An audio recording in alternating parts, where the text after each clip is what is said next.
Welcome back. Kevin's Mobile Repair. A 2012 Nissan Rogue with 2.4. Doing a starter today. Our starter location is right there. Take the passenger side wheel off, jack it up, put jack stands. To get it off is a bit of a problem because there's really no room in there to get some leverage and such.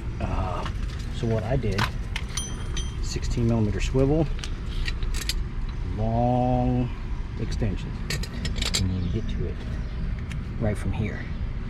Get to that bolt and the one up top. Power bolt's easy enough to get to when it comes down. It's a 12mm, it comes off, and then the connector is a quick disconnect. But take a look. Show you what it's like underneath.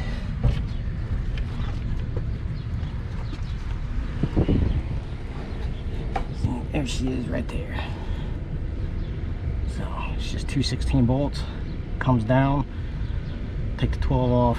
Take a quick disconnect from right there. And then it'll just come out easy. It's just getting to those bolts. See, there's no room here with that CV axle in the way in order to get any kind of good leverage on it. You might be able to get to it with a wrench and a socket, but you're not going to be able to get a good long throw socket up in there in order to get it. That's why I use that extension and then a half inch ratchet. Sorry, half-inch ratchet in order to get that off. Like we have a little oil leak up here too. You know about that. But that is it. It's pretty basic. Oh, of course, remember to disconnect your power supply, otherwise you will have electrical issues, so to speak. But going back in there is easy.